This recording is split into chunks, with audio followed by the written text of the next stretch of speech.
할렐루야.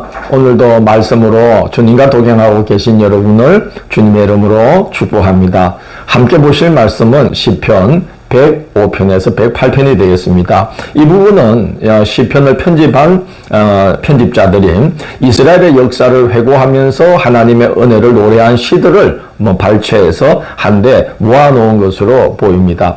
105편은 작자미상의 시인데 여호와께 감사할 뿐만 아니라 그의 거룩한 이름을 자랑하라고 권고하고 있고 그의 능력을 구하고 그의 얼굴을 항상 구하라고 권면하고 있습니다. 시편 80편 7절과 19절을 보면 아삽이 주의 얼굴의 광채를 우리에게 비추소서라고 강구하고 있는 걸 볼 수 있는데요.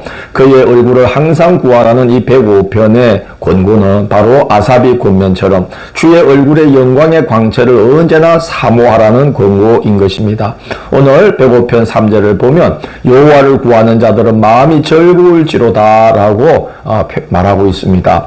주의 얼굴의 영광의 광채가 우리를 비추게 될 때에 어떤 일이 있다고 증거합니까? 97편 10절 11절에서 우리가 보았듯이 주의 얼굴의 영광의 광채가 우리에게 비출 때에 그가 우리 마음에 빛을 뿌려주시고 즐거움을 뿌려주신다라고 거기서 노래하고 있지 않습니까? 그래서 저자는 그의 얼굴을 항상 구하라고 우리에게 권고합니다. 또한 이 저자는 하나님께서 그의 권능으로 출애굽의 역사를 이루고 가나안으로 자기 백성을 인도하시기까지 얼마나 성실하게 그의 언약을 이행하신 분인지를 구구절절 증거하면서 8절을 보면 그는 그의 언약 곧 천대에 걸쳐 명령하신 말씀을 영원히 기억하셨으니 라고 노래하고 있습니다.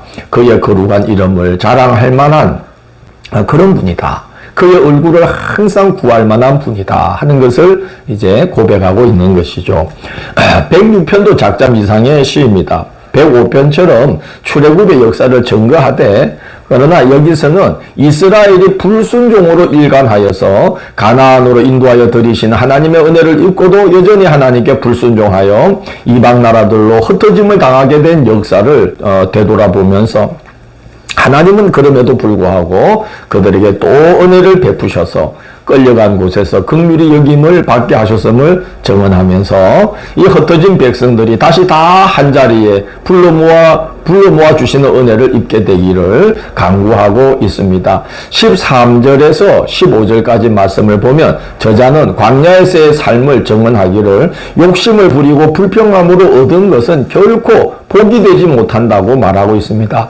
그들은 그가 행하신 일을 곧 잊어버리며 그의 가르침을 기다리지 않고 광야에서 욕심을 크게 내며 하나님을 시험하였도다. 그러므로 하나님께서 그들이 요구한 것을 주셨을지라도 그들의 영혼은 쇠약하게 하셨도다라고 이제 말하고 있습니다. 이 말은 항상 감사함으로 하나님께 간구하고 믿음으로 살아야 된다는 권고를 하고 있는 것입니다. 107편도 작자미상의 시입니다. 여호와의 인자하심과 인생에게 행하신 기적으로 말미암아 그를 찬송할지로다 라는 선언을 저자는 이 107편에서 거듭거듭 반복합니다.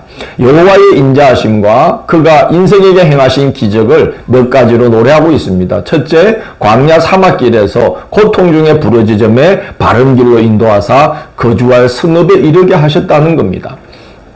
9절을 보면 그가 사모하는 영혼에게 만족을 주시며 줄인 영혼에게 좋은 것으로 채워주심이로다 라고 노래하고 있습니다. 하나님께서 그렇게 고통 중에 부르짖을 때 건져주시고 거주할 성읍에 이르게 하신 은혜를 노래하고 있는 것이죠. 두 번째는 하나님을 거역할 때는 고통을 주셔서 마음을 겸손케 하시고 그러므로서 다시 하나님을 찾게 하시는 은혜를 베푸셨다는 겁니다. 세 번째는 바다에서 일하는 자들을 이제 표현하면서 풍랑에서 건져주시고 그들이 강구할 때에 물결을 잔잔케 하셔서 그들이 바라는 항구로 인도해 주시는 하나님이다 라고 증언하고 있죠. 네 번째는 강이 변하여 광야가 되게 하셨다가도 광야가 변하여 못이 되고 마른 땅이 변하여 샘물이 되게 하시며 줄인 자들로 광야에서도 살게 하시고 거주할 성읍으로 인도해 주신 하나님이라는 거예요. 그래서 변화를 일으켜 주신다는 거죠. 살 수 없는 곳을 살 수 있게 하시면서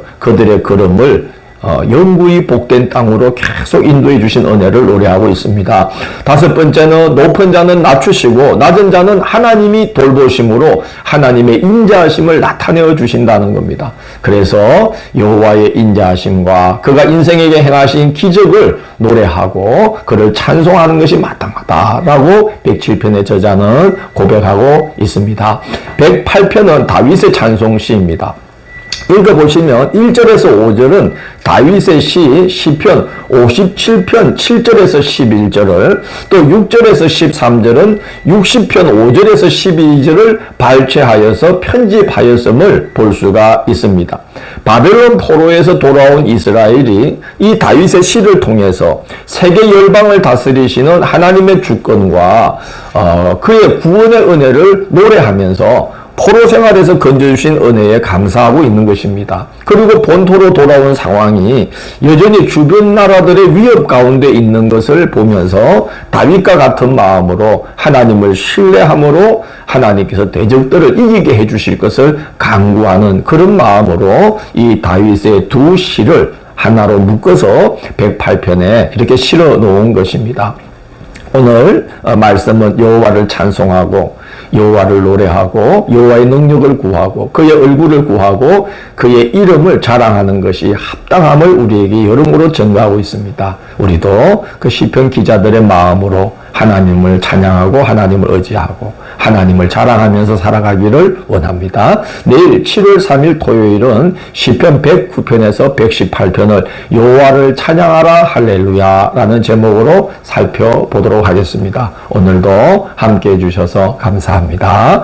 주님, 저희들의 삶이 마음에 주께서 빛을 뿌려주시고 즐거움을 주심으로 말미암아 우리의 입술에 하나님을 향한 찬미가 끊이지 않도록 인도해 주시기를 원합니다. 모든 어려운 상황들을 변하여 안전히 거주할 처소로 인도해 주시는 하나님의 능력을 언제나 의지하고 주님께 기도하고 믿음으로 간구하고 믿음으로 주님을 기다리며 살아가는 저희들 되도록 인도하여 주옵소서. 예수님 이름으로 기도드립니다. 아멘.